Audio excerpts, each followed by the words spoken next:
Well, it's Friday, and we all know what that means. That means we get to review AEW Rampage. We got the Trios titles on the line. Once again, the Elite faces AR Fox and Top Flight. We even got, of course, an open challenge for the TBS title and many other things taking place on AEW Rampage. But also, who levels up on the latest episode of NXT Level Up? We just gotta find out. But first things first, we're going to be reviewing Stardom's most recent event, day 10 of the Triangle Derby. Long before we get, as you know, we're getting closer and closer toward the end of the Triangle Derby. I'm sure everybody is very excited for this to go. But also, we got some news updates to tell what's been going on in the pro wrestling. We got some very interesting updates with Stardom and various other things, such as matches and things from other promotions. So, let's get ready for another episode of the Deleted Wrestle Zone. Are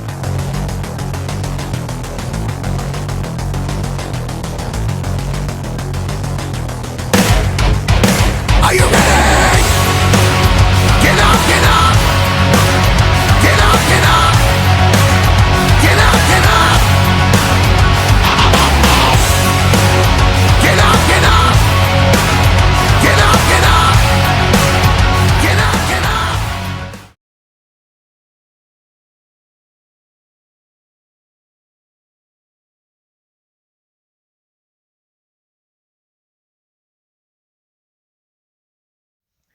Welcome everybody to the Deleted Wrestle Zone, all things that is pro wrestling with AEW, NXT, New Japan Pro Wrestling, Impact Wrestling, the National Wrestling Alliance, various promotions, wrestlers, matches, and championships.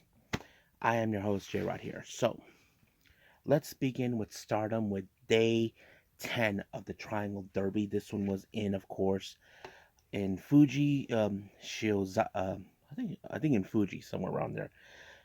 We have a couple of the non-triangle matches. The first one we have a very unusual handicap match. We have the members of Stars consistent of Hanan and Koguma. Now, originally Momo Kogo was supposed to be in this.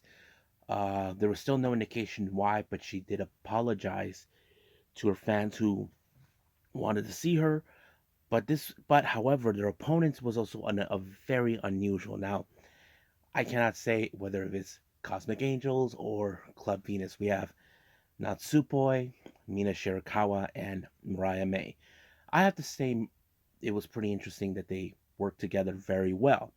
I know some people are saying, oh, Mina should be leaving Cosmic Angels to focus on Club Venus. We just don't know much about exactly what's going to be happening. We know that Mina is still associating herself with Cosmic Angels, but however, much of the work was done by her when she took out Hanan when she applied an Insiguri, while Mariah and Natsupoi put her away in an Insiguri that's kept Koguma occupied.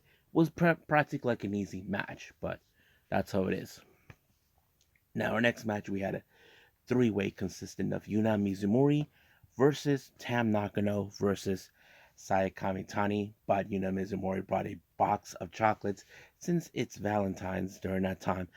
I don't know what was going on, but the match was pretty good. I think this was one of the most impressive matches, especially seeing Yuna doing more of her singles competition since we've been seeing her more on the Triangle Derby matches. It did pretty well, I'm not going to lie about that. But however, they couldn't beat the clock on this one, so it ended in a time limit draw, 15 minutes.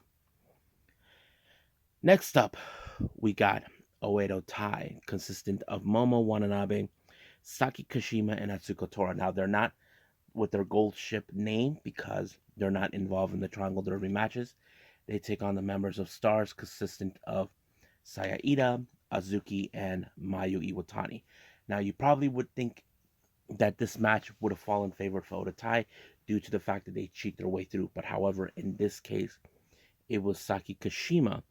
I have to say they're giving Saki Kashima some really interesting moments since we know that she issued a challenge for the high speed belt. I know many fans have been wanting to see her in a singles run, and she pulled off a pretty good match when she applied the trifecta onto Saya Ida to win the match. I would have assumed that she would have applied the Kishikase, but nope, it did not. But nonetheless, I'm sure everybody gonna be so stoked to see when the day comes when she challenges for the high speed belt. Next up, we got Oedo Tai, God's Eye taking on Mirai, Ami Sodi, and Sudi taking on Queen's Quest, consistent of Mayu Masaki, Utami Hayashida, and Azumi. Now, as you know, this is the type of match where, of course, Sudi um, will get her hands on Utami Hayashida as their rivalry classics. But it will, of course, the X factor in this match. I had to figure it was going to be Mayu Masaki, who is a bit of the rookie in the group. That's always been the case. But I had a feeling that this was going to fall into her, that she's going to be the one taking the fall when she ended up on the wrong side of the mirror by Mirai giving God's Eye the win. So that's how it goes down. Now, our next two matches, which are final ones, are involved the Triangle Derby matches.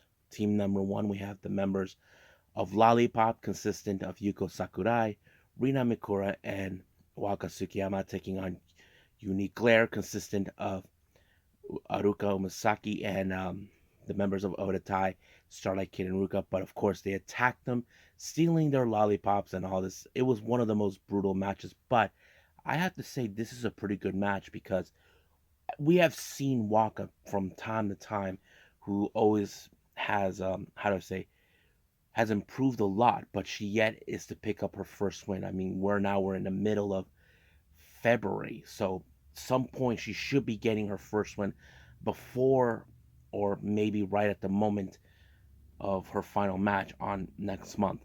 But nonetheless, it was pretty good. But unfortunately, it wasn't enough until she ended up on the wrong side of the freezer bomb by Ruka to pick up the win.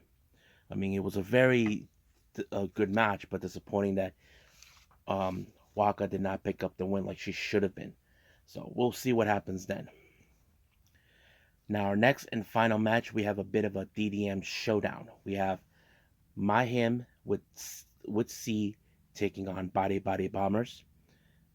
This is a very, like I said, it's a showdown. Now, Lady C is the only member who is not an officially DDM, even though they want her to join. But it was a pretty good match, I have to say.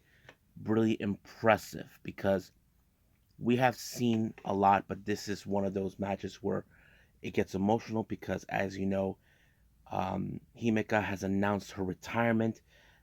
We will never see another match like this ever again, and I think that's the whole point. But unfortunately, Julia was the one who picked up the win when she applied the glamorous driver onto Lady C to pick up the win.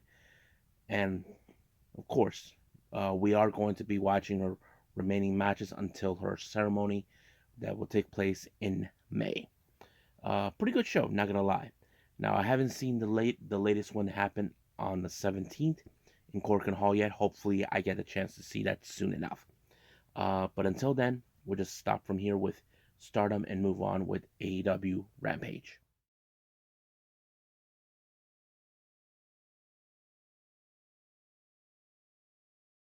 Okay, AEW Rampage opened up with the AEW World Trios Championship between AR Fox and Top Flight taking on the Elite. Now, keep in mind, this is like a round two between the two of them. The first round was won by the Elite, if you guys remember. I thought this match was pretty good. There was some good moments in this one as well. A lot of spots. One person kicks the other does this, does that. I think that sets the whole thing. Now, the obvious thing is, was the Elite going to retain the titles? Seem more than likely the way I see it, it was going to be like that because um, there's been now talk about Kenny Omega's contract expires by the end of this month or so. We'll get to that some other point. But nonetheless, it was Kenny who picked up the win onto Darius Martin when he applied the one-winged angel, giving him the win. However, when the celebration started, apparently the lights turned off, and then we saw members of the House of Black more consistent with Malachi Black and Brody King. Now, the obvious thing is this: are they putting out the gauntlet, saying they will be the next challengers? And I think this is going to put them to the test. If they accept the match against the House of Black, then this is going to be very interesting to see. I know many of us want to see the House of Black with some gold around their waist. This most likely could be the the perfect opportunity. Now, Lexi Nair has conducted an interview with the Guns. Now, the Guns are not, how to say, they're feeling like it's typical Acclaim who inserted themselves in this four-way match for the AEW World Tag Team titles, but they did stated that they feel sorry for the other two teams that would join. So they claim that they will retain these titles regardless because they said this is their show and there's nothing no one can do about it. But we'll see what happens because we do got the casino battle royal that leads to two of these teams to make it through. Now, Mark Henry, as you know, was chilling out with Orange Cassidy, but it appears Wheeler Yuta decided to get in his face, telling him that that he learned a lot from the Blackpool Combat Club, better than, of course, Orange Cassidy. But Orange Cassidy said that he wasn't there to teach; he was there to be his best friend. But he said that he's willing to put the AEW All Atlantic Championship on the line, so we'll be seeing that soon enough. But there's a tweet where Trent says, I was the bully, not Orange Cassidy. So I think it kind of puts it up in the way that Trent should have man up and deal with Yuta in the first place. Our next match we have is Daniel Garcia taking on Ricky Starks. Now keep in mind Ricky Starks will do anything possible to ensure that he gets his hands on Jericho, but however he has to get through Daniel Garcia in order to set out a statement. You probably would have thought that there was going to be cheating involved, but of course Sammy Guevara shows up to give Daniel Garcia a helping hand until Action Andretti showed up and costing the match. It did lead to this for, of course, Ricky Stark first spear Daniel Garcia, then Rochambeau. But of course, Sammy Guevara asked Tony Khan for a match against, of course, Action Andretti. So we will be seeing that hopefully soon until it's announced. Now, Uno, as you know, he's been pissed off after what happened this past week in on Dynamite. If you remember, John Moxley claims to Hangman Page that he has no friends. He does have friends, but it was Dark Order. So we're gonna see a new side of Evil Uno where he says that he's a bit more violent. I don't think we ever seen a violent Evil Uno before, but I'm kind of excited and curious how that's gonna play out. So we'll see about that. Now our next match we have an open challenge for the TBS Championship: Jade Cargill versus Vert Vixen. I can easily tell you this match ended with Jaded giving the match straight to Jade Cargill. I think she's like what 53-0. But we're still trying to see who's going to be the one to take her out. That's something we're expecting down the line. Now our next match we have is Swerve Strickland versus um, Dustin Rhodes. Now keep in mind this feud between them started because Swerve felt that that the spotlight was changed onto Dustin. He disrespected the Rhodes family and all this other stuff. However, something else was coming into play. Where the hell was Trench? Now, Swerve did accuse Dustin for what happened to Trench. Now, the obvious thing is this: was this going to be a clean fight? No. We should have known better because Drew Parker pulled the referee aside in this match and a no disqualification. No, pulled Dusty to the side and of course ended in a disqualification. This was all about trying to dismantle Dustin Rhodes, but however, we just saw the return of Limitless Keith Lee. So he shows up and he beats both Swerve and Parker Burjo. And of course, it looks more like for Swerve like he thought he got rid of him. It did not whatsoever. But the obvious thing does remain. Was he had anything to do with Trench? To me, I feel maybe he did. Maybe he took out the trash. So we'll just wait and see what happens. It takes place. I'm sure Swerve is not going to be a happy camper with the return of his former tag partner. I think that's pretty much it. So let's move on with NXT Level Up.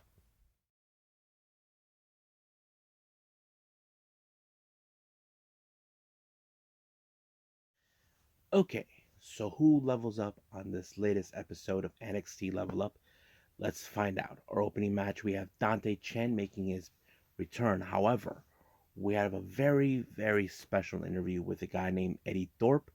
You may know him as um, Carl Frederick. So it looks like they finally gave him a new name. I had a feeling something was going to happen because this is what bothers me when it comes to WWE changing the names like they think it's broken. But it was a very interesting that they mentioned that Eddie Thorpe's resume goes stretched back to Japan and all that. I'm like surprised they did that, but I'm sure they're not going to mention if Eddie goes straight to, of course, the main roster. That's something that I'm familiarized with. But nonetheless, it was a pretty good match until um, we many people would have assumed that Eddie Thorpe would have lost this match, but no, it looks more like they want to give him a push and see that is a wrestler that we have seen over time. He applied in a Impaler DDT onto Dante Chen, giving himself a really good win on his debut. Now, we do get an interview with Kelly Kincaid. He interviews Valentina Feroz. As you know, recently she's trying to deal with the whole thing with Erica, with Electra Lopez. We don't know what she's trying to do. She's been getting involved in her matches, costing her, but she wants right now to focus on her match against Ivy Nile. Now, our next match, we have the Battle of the Haas or the Behemoths. We have Zion Quinn versus um, Oba Femi. This was a very like one of those big boy matches where it's like, okay, who's going to be the one to knock who out? And I think that plays out pretty well in this particular match. I wasn't too sure until later on Zion applied that forearm strike onto Obafemi to pick up the win. So it was not bad right there. Now, our main event, we have Ivy now along with Tatum Paxley taking on Valentina Frost. Now, much of the match was pretty good. It was okay. Looked more like Ivy now was in control, but however, we did see Electra Lopez show up. It kind of caused a bit of the stir with Valentina Frost telling her why she's doing there. I mean, it's like she keeps getting involved in her matches no matter what. But however, this match cost Valentina once again when she ended up on the wrong side of the Dragon Sleeper, giving Ivy now the win. I don't know what else is going to go on with Valentina Feroz and, of course, Electra Lopez. So we'll just got to wait and see when that day comes. And I think that's pretty much it right now with NXT Level Up. Let's go for some news updates.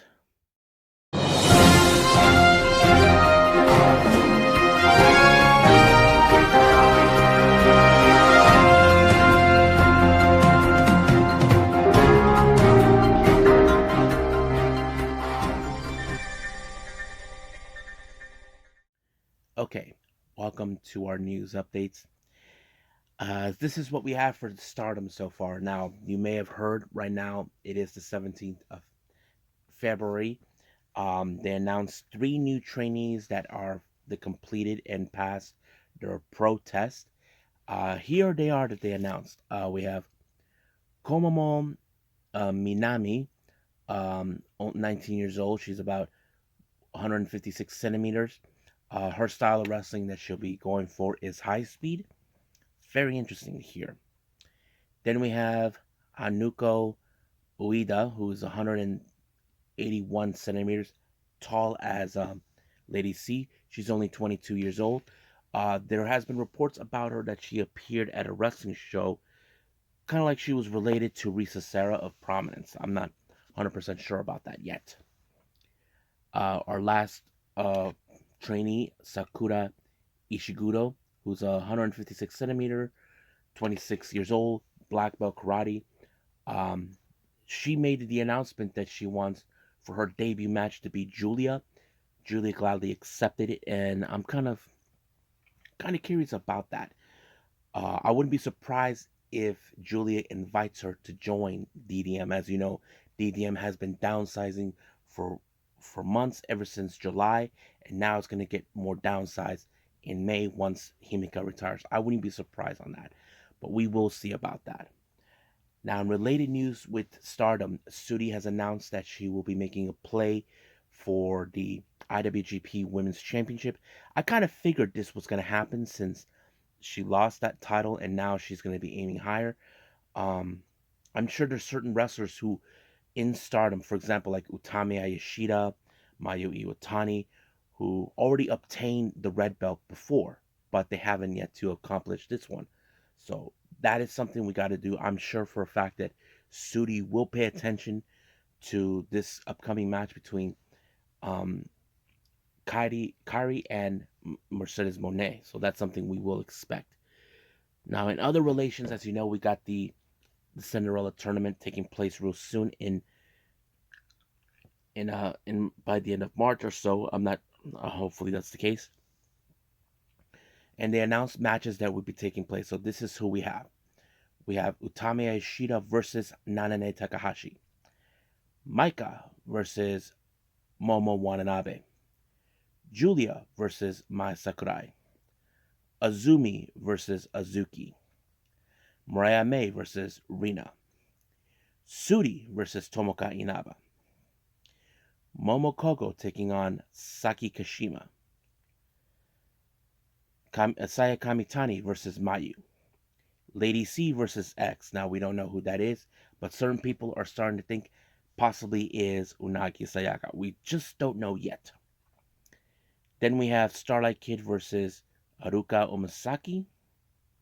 Ami Studi versus Yuna Mizumori. Tam Nakano versus Himeka. Natsuko Tora versus Ruka.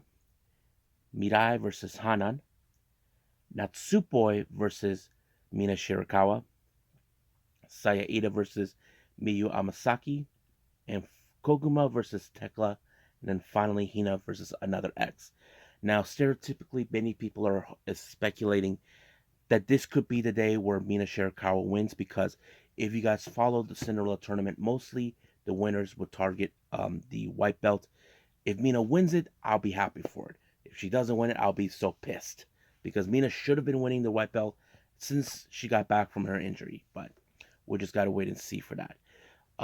So we will stay apprised with more on the Cinderella tournament, and I think that's pretty much it for Stardom stuff. Now let's move on to pressing matters regarding the other Yoshi promotion, Tokyo Yoshi Pro. It was announced that um, the newest member of the Up Up Girls Pro Wrestling, Shino, will be making her debut with the promotion on March 6th at Jinjuku Face.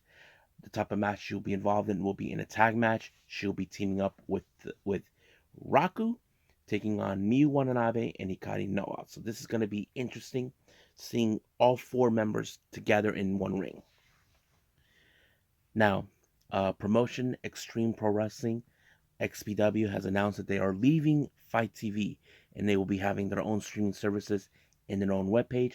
It's still unclear why they're leaving, but I wouldn't be surprised if there were some problems that they had. So it's still unclear. So we'll just wait and see what happens. WrestleCon has announced for their upcoming guests, we have Mercedes Monet will be making her appearance. So if you guys are big fans, then you guys know she's going to be there. Interesting developments for the GCW versus DDT on the 31st of March. We have Homicide and Tony Deppen teaming up to take on Jun Akiyama and Tetsuya Endo. That's going to be one heck of a match to watch. Now, updates for the JCW event, March Madness on the 4th of March. Sawyer Wreck will be in the ring taking on Bam Sullivan. Now, interesting developments. Maki Itoh will be making her debut in a promotion in Oakland called Hoodland. This takes place on the 8th of April. If you guys are from the Oakland area, then you guys know what I'm talking about. This is from Hood Slam, and you probably will enjoy it. Now, West Coast Pro has announced for the Home of Killers event that takes place on the 7th of April. Aja Kong will be in the match against Vert Vixen. That's going to be a very interesting matchup. And then finally, Pro Wrestling Eve has announced that, as you know, Miyuki Takase will be making her debut on the 8th of March. She'll be taking on Alexis Falcon. I don't know who she is, but hopefully I get to see that match. And I think that's pretty much it right now with our news updates. I believe it's time to call it a day. Well, I hope everybody enjoys this episode. Coming up, as you know, we have Choco Pro 294, and of course NWA USA. Can't wait to see it. But we also got the Jimmy Lloyd birthday batch that is collaborated between GCW and FXS, Violence and Suffering. I'm so excited to see what's going to take place on that. We do have, of course, the Elimination Chamber. I'm not sure if I'll be watching it. And don't forget, we got the Battle of the Valley as well.